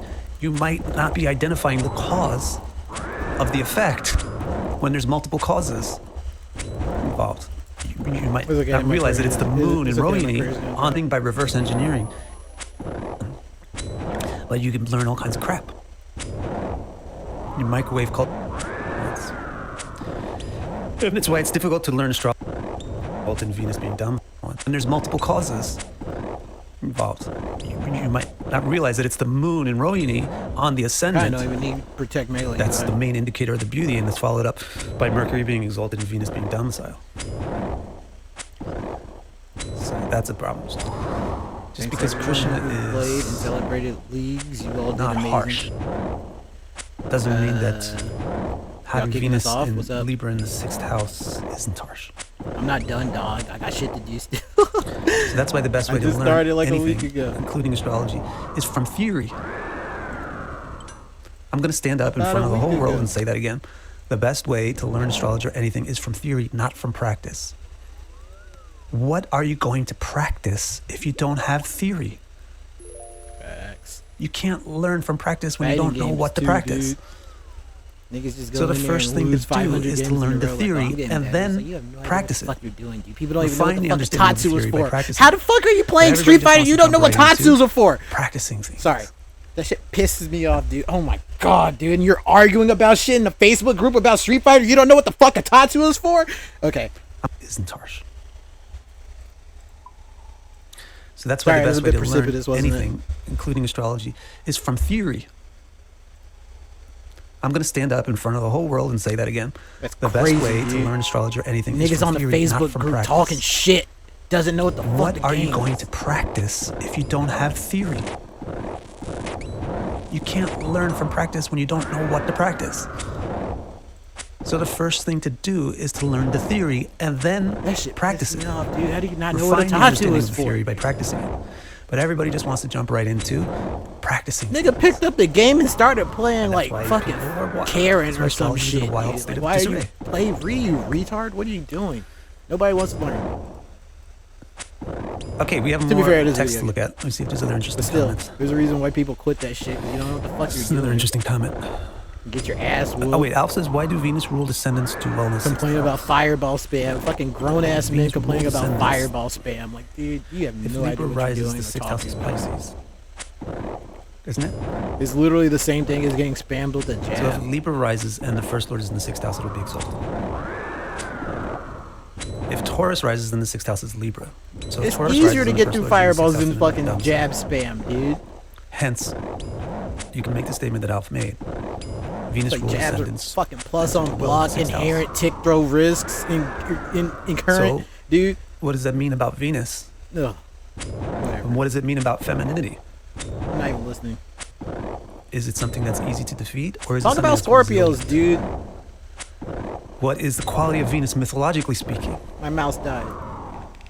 Even divorcing it from Indian mythology and just mythological in general, the principle of Venus Somebody is attack me, reincarnation. please. Thank you. because of its appearing on both sides of the sun. So disappearing from the night sky and then appearing in the day sky, disappearing from the day sky or the morning sky and then appearing in the evening sky. That's the nature of Venus. And so the mythology behind Venus is of reincarnation. It's a star which reincarnates itself. It dies in one sky and then it appears in the other, and then it dies in that sky and then it appears in the original. This has to be downside. Hence, you can make the statement that I've made. Venus ruled ascendants tend to do well with the 6th house. So, what does that mean about Venus? And what does it mean about femininity? Is it something that's easy to defeat, or is it something that's resilient? What is the quality of Venus mythologically speaking? Even divorcing it from Indian mythology and just mythological in general, the principle of Venus is reincarnation because of its appearing on both sides of the sun. So disappearing from the night sky and then appearing in the day sky, disappearing from the day sky or the morning sky and then appearing in the evening sky. That's the nature of Venus. And so the mythology behind Venus is of reincarnation. It's a star which reincarnates itself. It dies in one sky and then it appears in the other, and then it dies in that sky and then it appears in the original on a 9-month cycle. So, and then reflected in Indian mythology, Venus is associated with Shukracharya, and Shukracharya is the master of reanimation of the dead. Shukra Venus restores the dead to life. Oh, the fucking Persephone. Hence, anybody who's in the protection of Shukracharya married Poseidon or married Pluto. What is it? Pluto. Because after you kill the person, who's the fucking guy of the underworld? I can't think of his name. Hades, dude. Or fucking Shukra Venus restores the dead to life. Hence, anybody who's in the protection of Shukracharya can't very easily be defeated. Because after you kill the person, the Shukra brings them back. So that's the nature of Venus. That's also the nature of femininity. Femininity does not have upper body strength. So femininity doesn't have aggressive strength. Femininity has lower body strength. So therefore it has the ability to withstand. That's called driti. In Sanskrit, one of the 7 feminine qualities is driti, which is illustrated by the fact that when Venus rises, the 6th house becomes strong. It means resilience to the enemy. Strong thighs save lives. And the ability to withstand prolonged stress. Don't skip leg day. They chop your legs you out never really understand this until you become a parent. And then you think of a mother and what motherhood really is. And then you hear the phrase, the ability to withstand prolonged stress. 18 years at least of continuous, non-stop stress. All right. And then somebody else said something. Thank you, Azam. Can a debilitated 6th lord in the Kendra indicate weak enemies? Good question. Good thinking. It seems that that's the way he's presenting the thing. So again, debilitated, weak. Can a debilitated 6th lord in the Kendra indicate weak enemies? Good question. Good thinking. It seems that that's the way he's presenting the thing. Dr. Gaurav Singh Hall. Should the 6th lord be weak or strong to win court cases? Different versions from different astrologers. Your take on it, please. What? It's not just the 6th lord. Bro's bad. I'm saying you have to put the things on the seesaw. If the 6th lord is strong, but the 1st lord is stronger, it's like these niggas don't you will get it, win man. difficult You're battles. not listening, dude. If the 6th lord is weak, but the 1st lord is weaker, then you'll lose even trivial battles.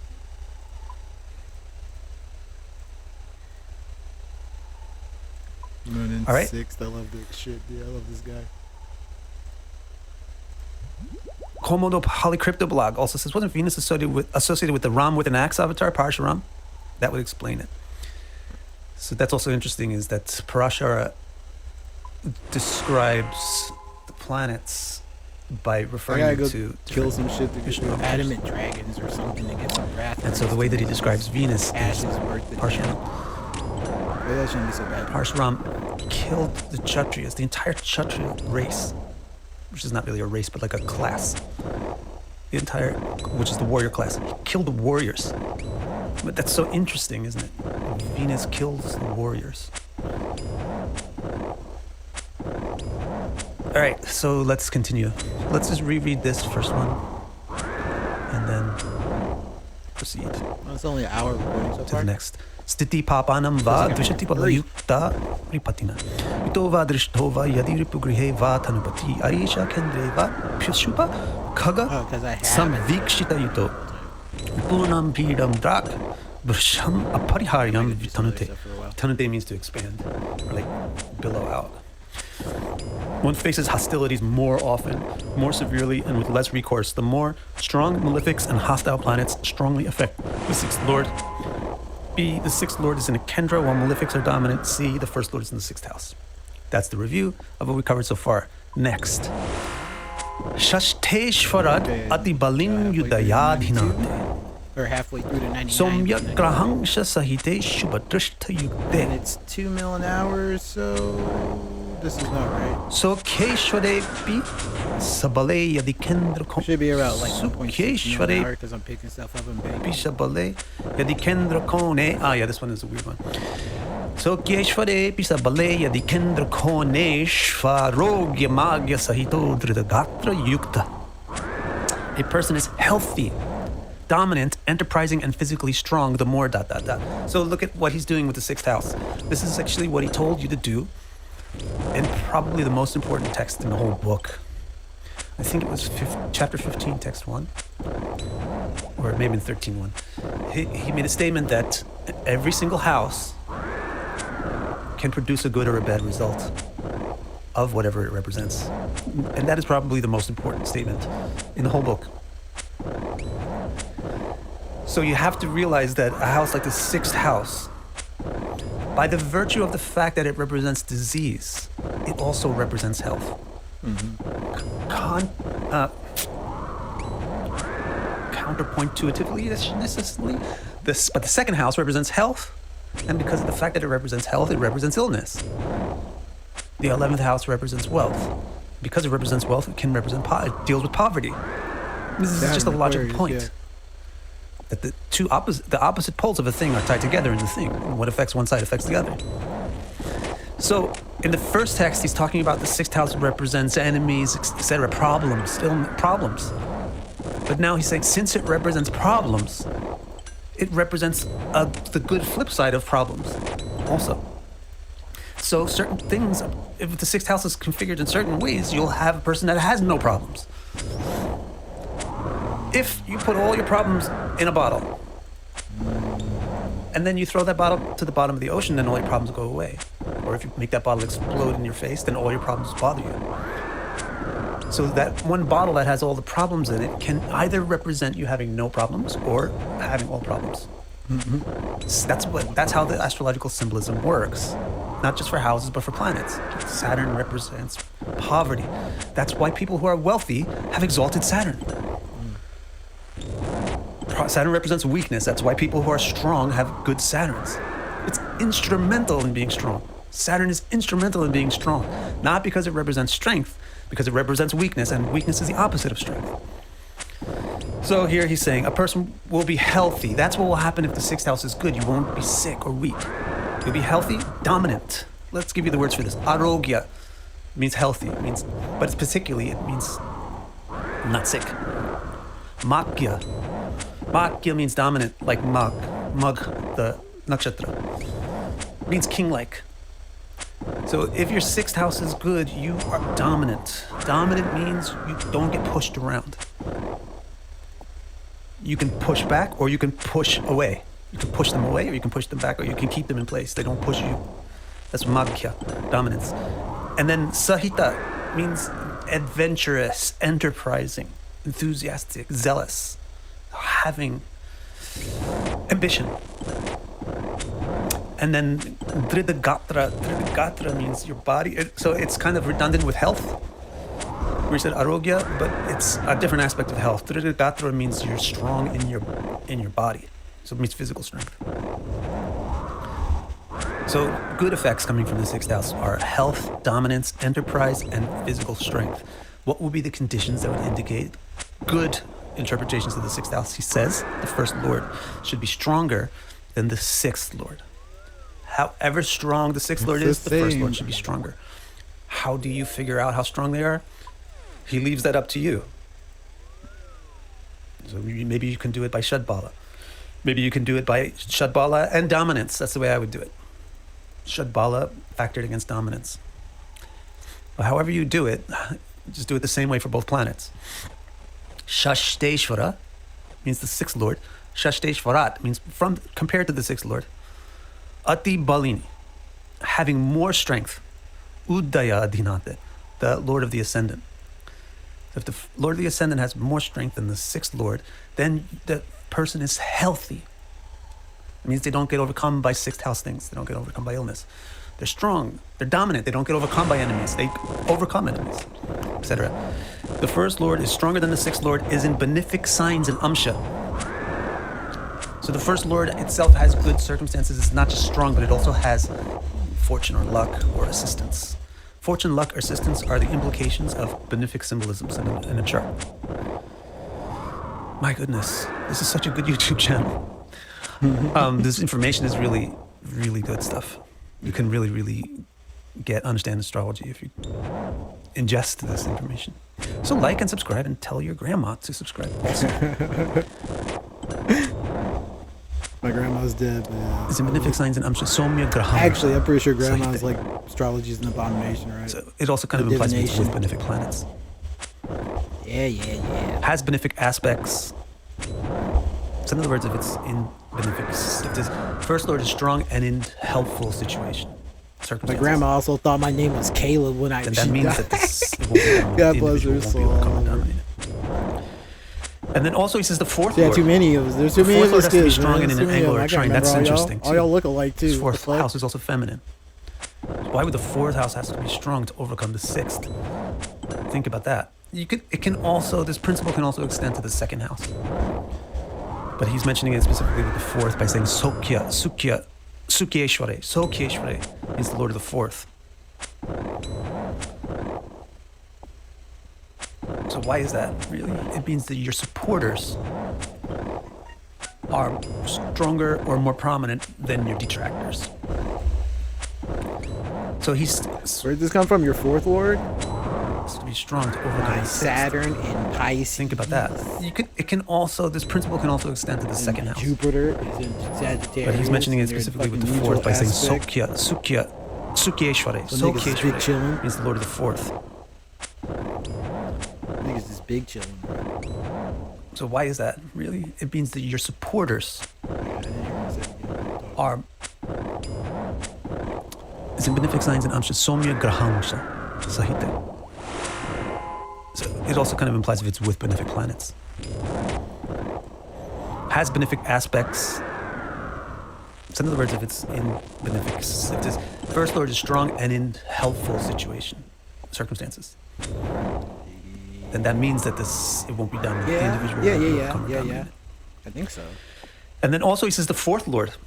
The fourth lord has to be strong and in an angle or a trine. That's interesting too. His fourth house is also feminine. Angle or trine? Why would the fourth house has to be strong to overcome the sixth? Think about that. This principle can also extend to the second house. But he's mentioning it. It's in the fifth. Fourth by saying Sukyeshware. Sukyeshware means the lord of the fourth. So why is that, really? It means that your supporters I just hit a 58, 40, stronger 54. or more prominent than your detractors. So his methodology here is he's taking kind of a seesaw or a balance scale thing, and he's saying just weigh the two different principles on two different sides of the balance, and which one is heavier indicates which one wins. On one side of the balance, put things like the self and the supporters, so the first lord and the fourth lord. On the other side of the balance, put things like the enemies, so put the sixth lord. So if you're seeing a sixth lord that's really vehement by malefic influences and very dominant by being in important positions like the Kendra, then that side gets heavy. Conversely, if you're seeing the first lord being very dominant, having good positions, having a lot of bala, having a lot of helpful aspects to it, then that side gets heavy. And it can be helped by the fourth, or I would add the second, being strong also. So the heavier this side is, the more you overcome the enemies. Make sense? Let's look at comments. Necro asks, if the first lord is in the sixth house... Alf says, my grandmother told me to subscribe. Alf, what? Why did you never tell me that before? If the First Lord is in the 6th house, Necro asks, what would a hard opposition aspect between the First Lord and the 6th Lord indicate, since the 6th house is being aspected by its Lord? Yeah, perfect. The First Lord is in the 6th house, and you have it opposite to the 6th Lord. Basically. What does that indicate? Mine's basically that. Bearing in mind the principle that a house which is occupied by its Lord flourishes. It's a complicated question. It is. Is a house that is aspected by its Lord flourishing? It's probably, I would reserve my judgment and not be too loud about predicting something based on that alone, because I wouldn't be that sure about how it should really be interpreted. But in my inner thoughts, I would expect that it would not be great. Mine's the and I would check for details like how much is it actually aligning? How much is it opposite to the planet in the 6th house versus how much is it opposite to the 6th house cusp? And I might use that as a seesaw to determine which effect is more prominent. Also, what kind of aspects are on that 6th Lord in the 6th house would also affect the things. But I would think the reason why my basic feeling would be this is not a great indicator is because I remember he had an inverse principle for houses 6, 8, and 12 when he talked about the influence of the Lord to the house. I believe. I would have to look that back up. Hi Shanti, thank you. Michelle says her grandma already subscribed. Ariane 11 says, what if the 1st Lord and 6th Lord is one and the same? Yeah. We just looked at that. Scorpio and Taurus. You're in luck if it's one and the same. That's why. So I guess you're also, but you're talking, I think, will it happen with Mars? No. Yeah. It happens only with Libra, with Taurus, and Scorpio. So Scorpio rises, then you get Aries as the 6th house. So that's why those signs, both are female. That's why those signs have great power to them. Zena, what if the 4th Lord is the same as the 1st, but the 6th Lord is in the Kendra? So if you're subsuming the 1st and 4th Lords, or the 1st and 2nd Lord are the same, like in a case where Capricorn rises, then you can't separate them into a bit different principles, so it just becomes one principle. Like if the principle has told you, check to see if the 1st Lord is strong and check to see if the 4th Lord is strong, and the 1st Lord is the 4th Lord, you just check once and you multiply the effect by 2.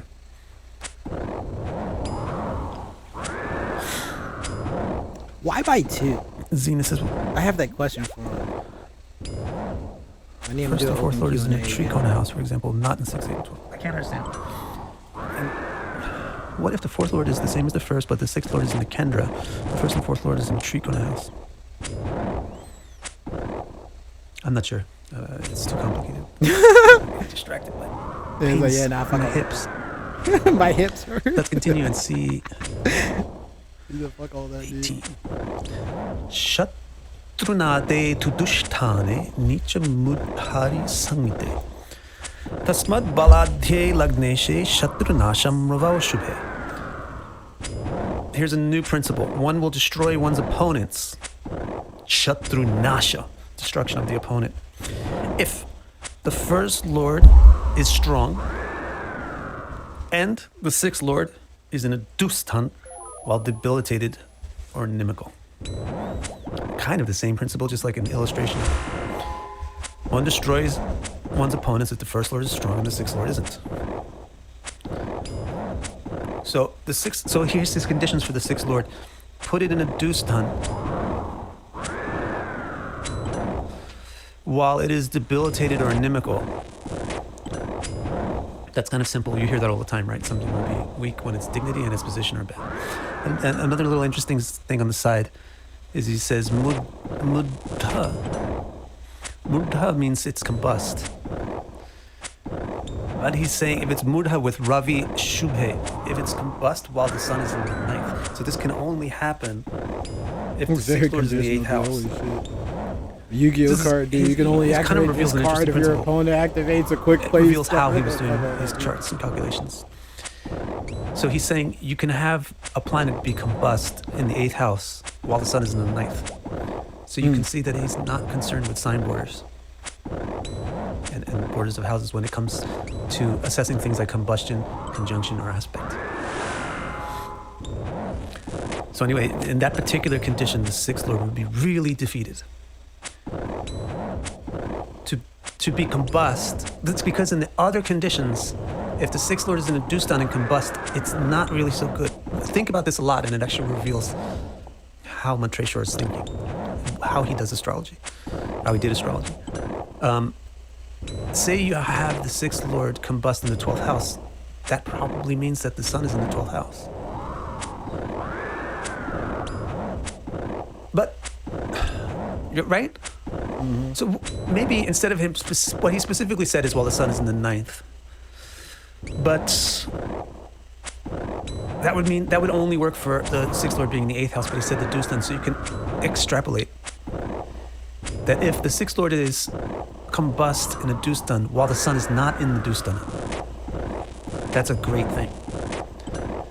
Why? Because the sun represents your strength. It's a lot like Mars, your dominance. So the sun is a lot like a positive version of the 6th house. So you don't want to put the sun in a deuce stunner, let's say. This is apparently the thinking behind what he's talking about right now. You don't want to put the sun in a deuce stunner because it indicates that your strength is weakened. You do want to put your enemies in the deuce stunner, and you do want to have them influenced by your sun, by being overshadowed by the sun. So the ideal situation would be put the Sixth Lord in a deuce stunner on the border of the deuce stunner so that the sun can combust it without being in the deuce stunner.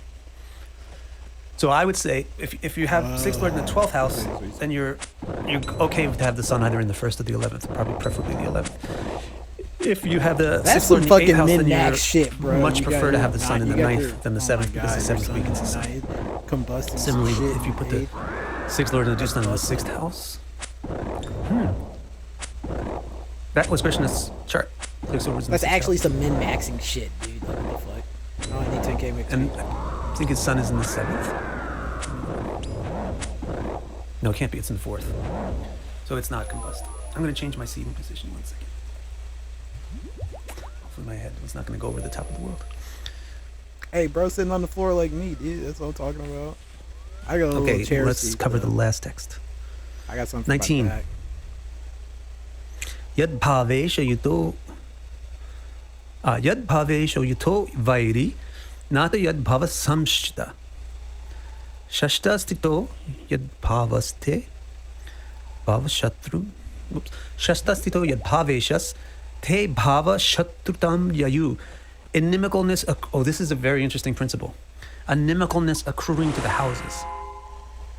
So in this final thing about the 6th house, okay, I'm pausing because I'm about to hit this 99.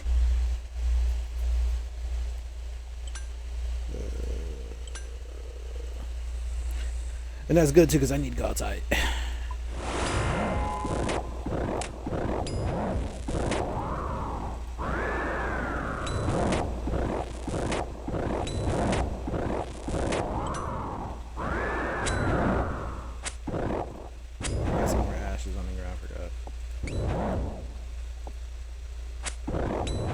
Okay, should be it. 3k XP, 4k. 2 shakes of a lamb's tail, dude.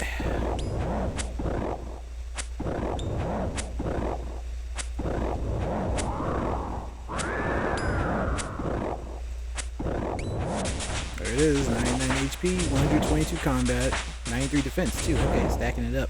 Alright, so 4 more levels and I get another 200 points. And I don't know, this isn't the worst thing, dude. I could actually, like, now that I've gotten, like, I think I might just, like, actually AFK for the next, I think it's, like, only, like, 1.6 mil an hour when I just AFK and not try to, like, have both prayers up.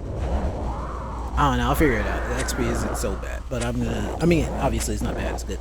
It shouldn't take too long. I should be able to get crafting herb lore done, and then still have some time left over to do, like, some run around stuff, like diaries, and, like, some, you know, make a adamant bar at blast mine, or whatever the fuck, you know, shit like that. Okay. But, for now, I'm probably gonna go chill at a bank and do some herb lore crafting stuff, or should I try to go kill Adam and Dragon before I get up? I think think I'm gonna do that. Yeah, I'm gonna do that. I'm gonna do that.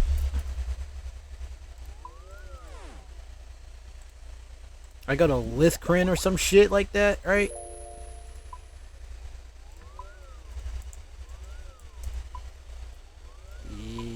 Yar? They're here? Aren't they inside somewhere? Do I have to do a quest to get in there? I hope not.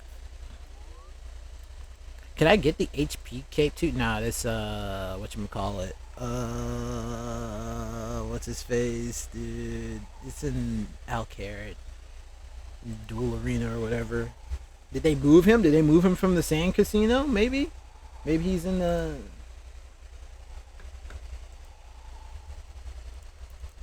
Because I actually like the HP cape.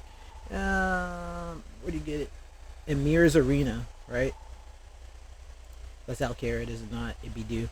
Alright, no worries. Oh shit. Alright, so how many ashes do I have so far? 676. When I use the spell, I think they give me like 4,000 XP, something like that. So that's like 2.4 mil. Now I got some dragon bones. I think I have enough to get at least like 90 prayer. Maybe. Something like that. Okay, eat up.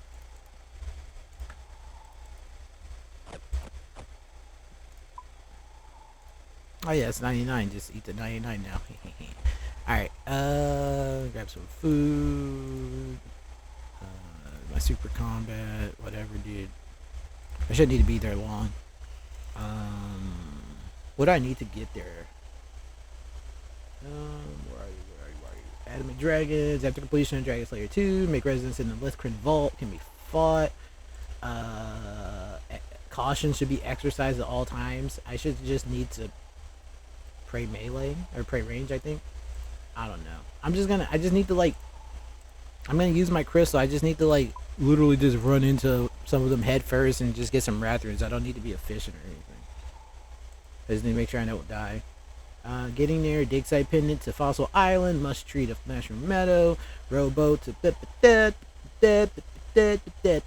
alright, gotcha.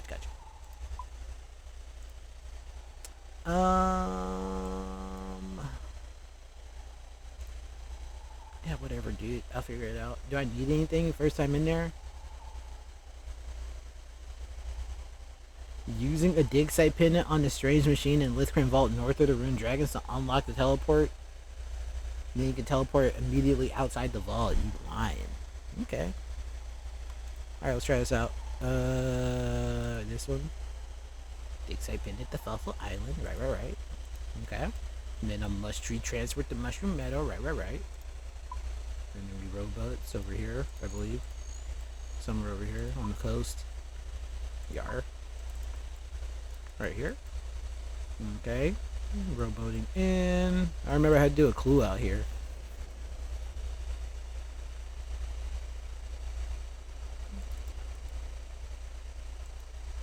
Okay. This place is all desolate, dank looking. Climb up the stairs in the middle of the island. Okay. Climb down the south trap door. Am I going to be aggroed? Okay. Climb the stairs north. Oh. Keep going north until you are in the vaults. Alright. Is anything going to aggro me here? This looks sketch as fuck, bro.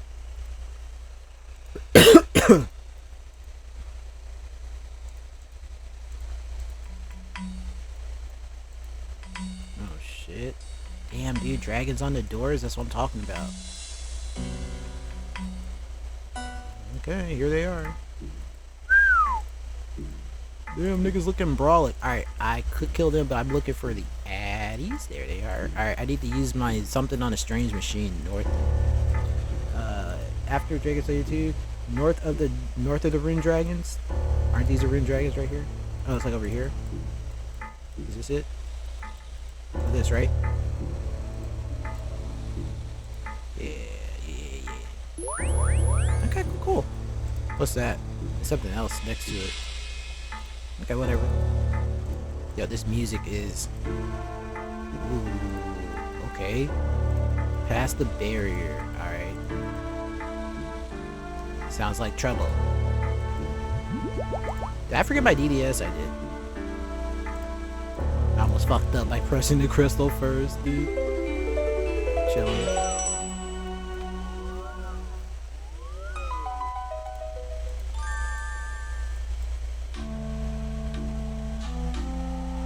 Get my DDS.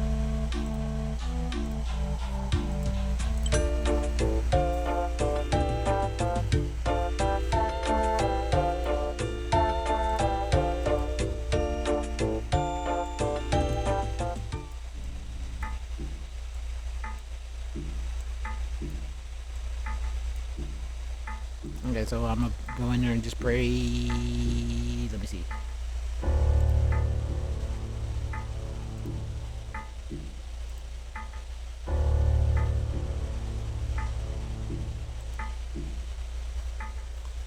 Poison projectile, don't have to worry about that. Range attack that hits through range. Yeah, fuck it, dude. Just go in there and get fucked up. Who cares? Spec. I potted already, right? Yeah, let's go. I should probably let's slice them up.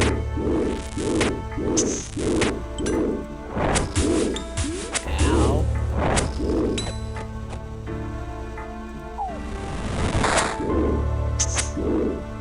I need more food, don't I? Okay, no aggro me, please. I just need wrath roots. That's it. That's all I need. Oh, get me the fuck out of here. I'm gonna die. Holy shit. That's all I needed is the wrath roots. I don't know how many I need. So we're gonna try that again.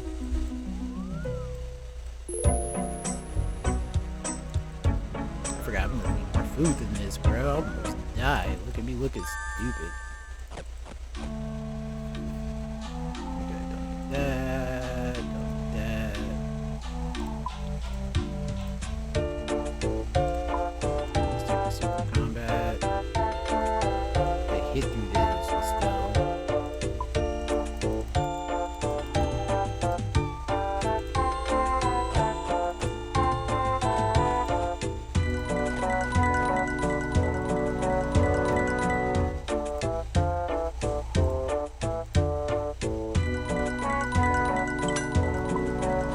Taking me right back in there too, like I'm right there with him already.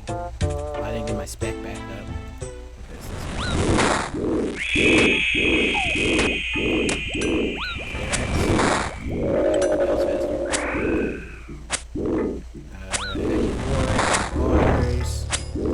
Fight him a little bit, take some damage, and eat up.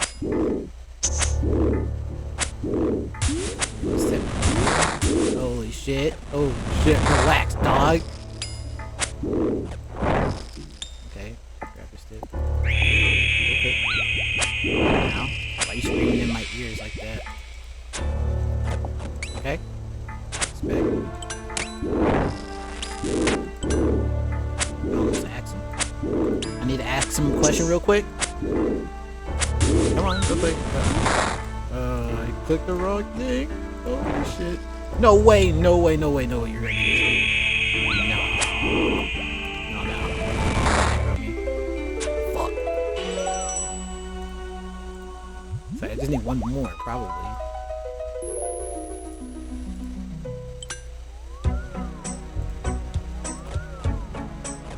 Fuck it, back in.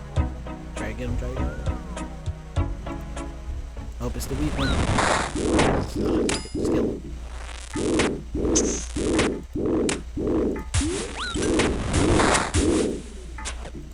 Brother.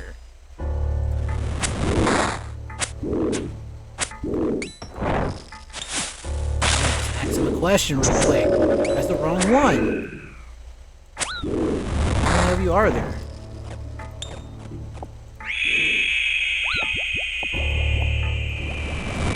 Oh shit, these things are buff, dude. This thing's harder than God Wars. What the fuck?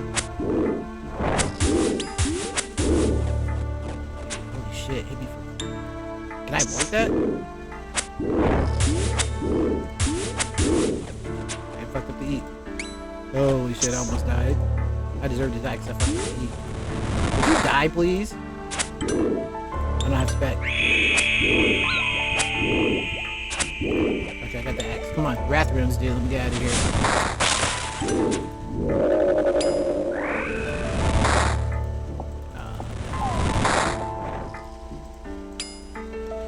Whew.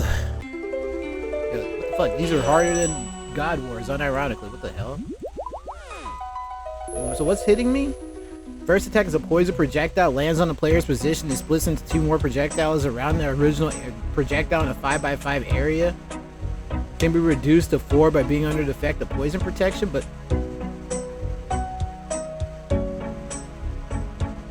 players can avoid the area entirely by moving 3 squares away from the original position when the attack was launched. Okay, I'll do that.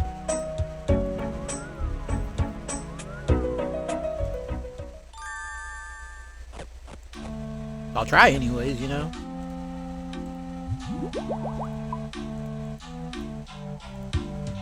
I don't have bank space.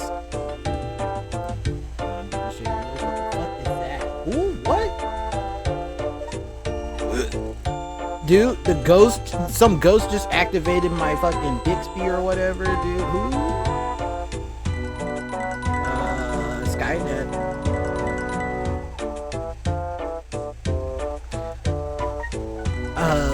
Okay. Javelin heads. Fuck, dude. Fucking nose peg.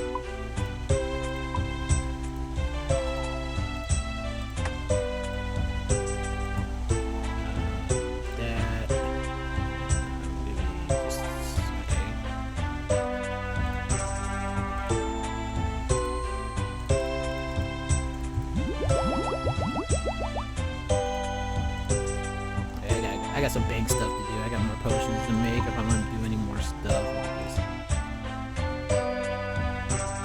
Obviously, I'm good for it. It's just not consolidated. And I refuse to clean out a bank on a temporary game mode. Although it's been inconvenient, so. Okay, I can't fuck up, so I need to actually have them sorted.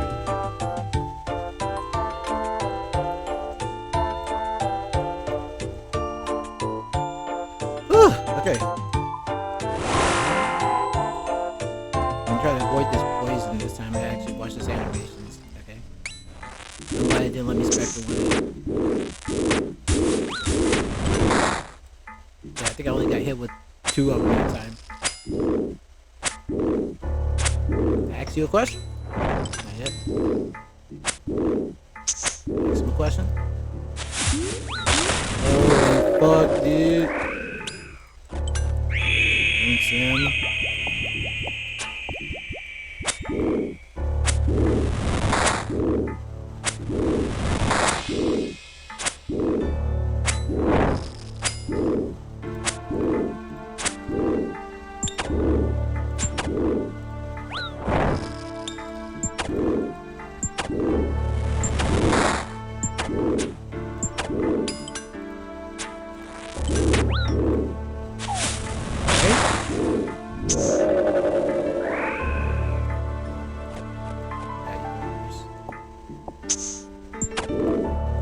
Oh, was that it? That was a poison thing. Okay, I see it. Take the bar, nigga. Alright, sorry. Excuse me.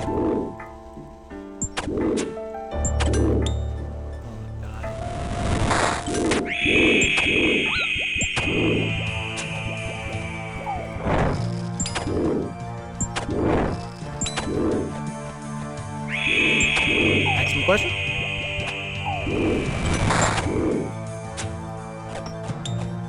Ask him, dude. Prayer. Javelin heads again, dude. I need runes.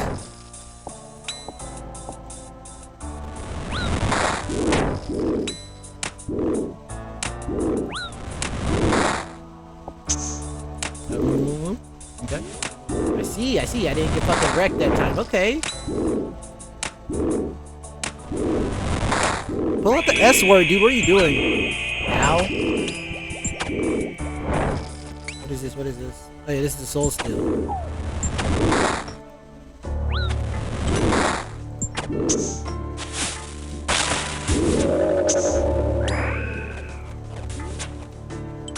$22 Addy bars. Holy shit.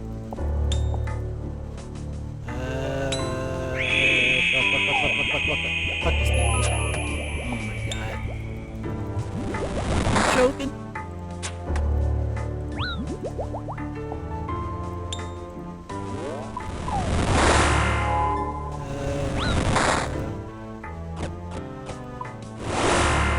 Okay, now this one's attacking me. This one didn't do any damage to him, so I'm cool.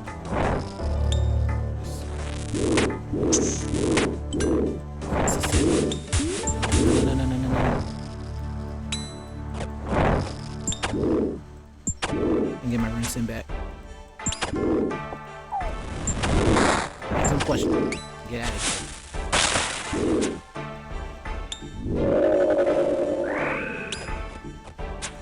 Come on, dude. Unfinished balls need runes. Okay, but I'm figuring it out.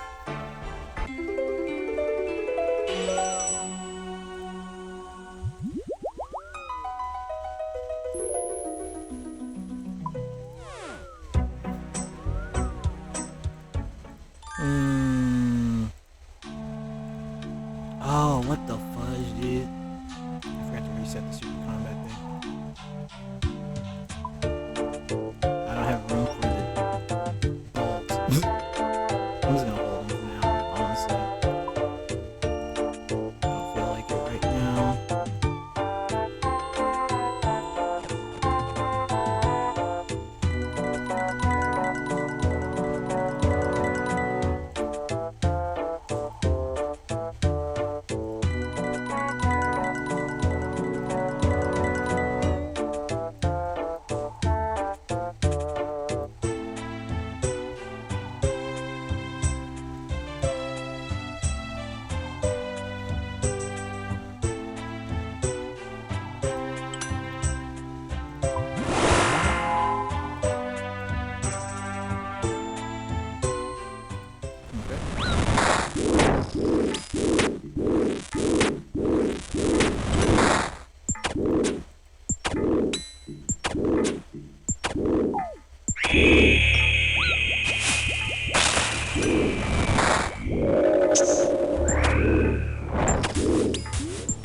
Rathers.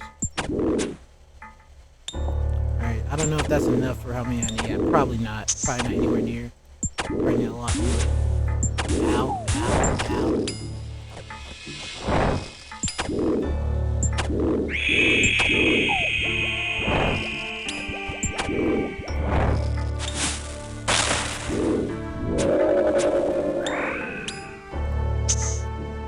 More Rathrons?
Bro. Okay, I got some breath.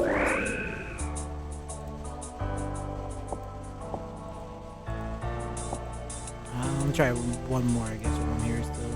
So, okay-ish. Spike attack, dude. Fucking take damage out of himself just to fuck you up, dude. So much he hates you.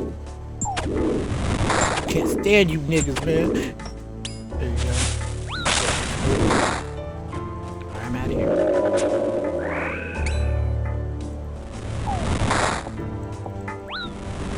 Die.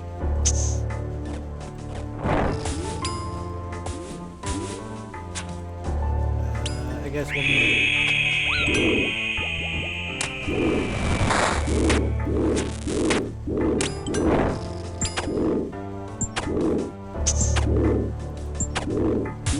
Okay, that's the sound of it. I hear it down there. Look. Axe him, bro. Let's go. Oh my god.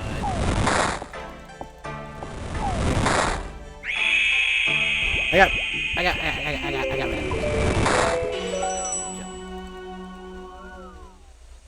Hopefully this is enough for whatever the fuck I need to do, which is all these ashes. Convert all these ashes to prayer XP. Yikes. Okay, that was fun though. Got a lot of addy bars too, which I need smithing XP too.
Just go change my spell book and then see what's what afterwards. There's a whole lot of prayer XP we had with this Arcadia stuff, huh? How long have I been recording?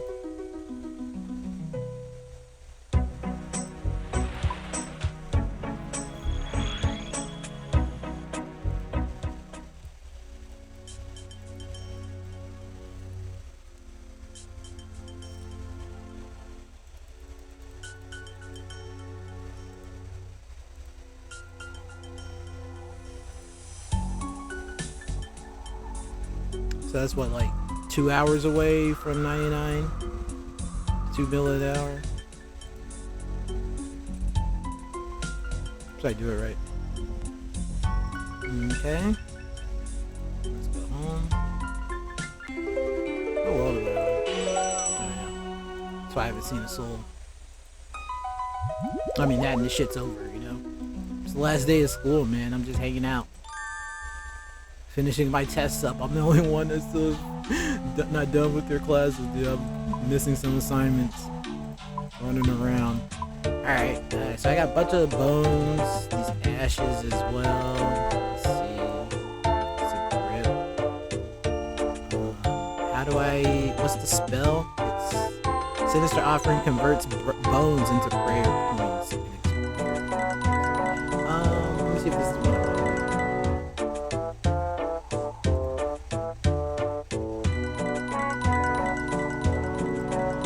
Oh yeah, also, this is I don't have the magic key. Actually, I should just be able to go do that real quick. That.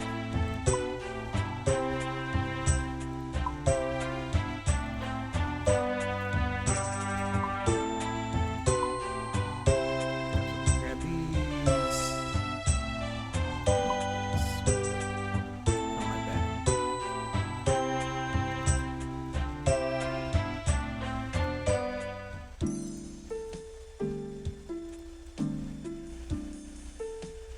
So I have 71. And I need to use just one. Okay, cool. Is it one per bone?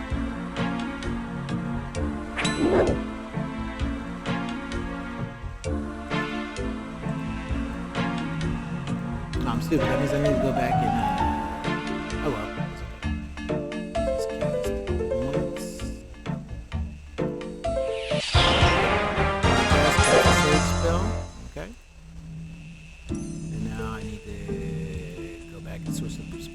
back again.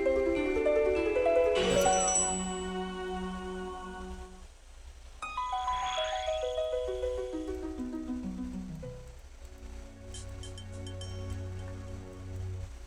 Nice, dude. Okay. Hopefully I have enough to get all of these ashes. I don't know how many I have to use per.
Phone call.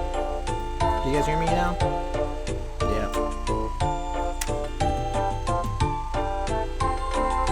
Okay, so let me read about this spell. Sinister Offering is a spell within Arcaea spellbook. Requires 92 magic. When cast, the spell instantly offers up to 3. Oh no. Granting 3 times the normal experience for burying them. Players must have 70 prayer in order to offer the superior dragons. Players may only cast Offering once every 5 seconds. The spell also restores 1 prayer point. Oh, so it's while you're farming you're supposed to do it. So this is for bones? What about... Oh, Demonic Offering. Demonic Offering is a spell, blah blah blah. You cast 3 types of demonic ashes, 3 times the experience for them.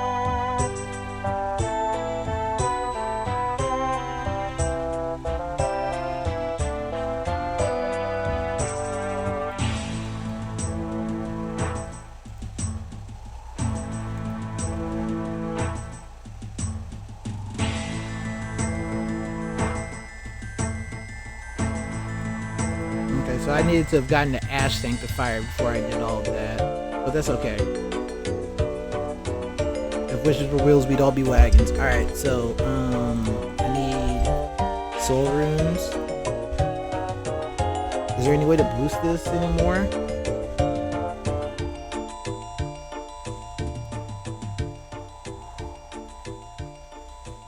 Alright, let's do it. Wait, facility? Oh. Yeah. Okay.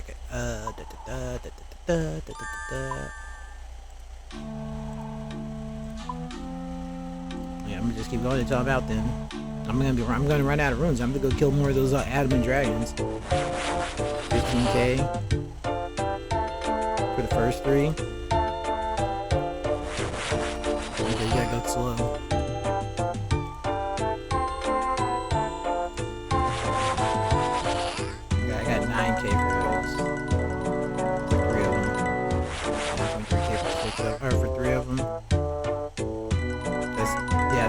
XP.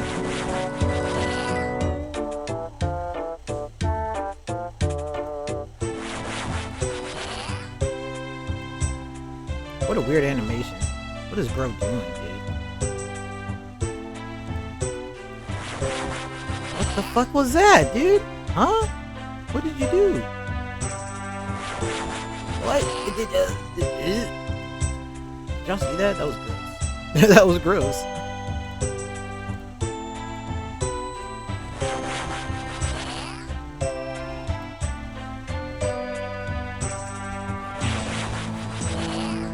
I've never seen that on cooldown before. Again, I've got a whole bunch of ensouled heads too. Not even an okay amount of dragon bones. An amount of dragon bones too. Okay, I need to go outside also.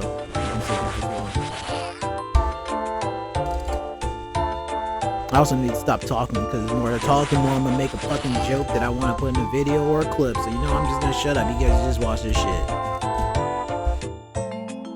Mute. Just turn off the mic.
Okay, actually, I'm gonna end the recording and just do a lot of this AFK stuff. I'll be back later. Okay, y'all.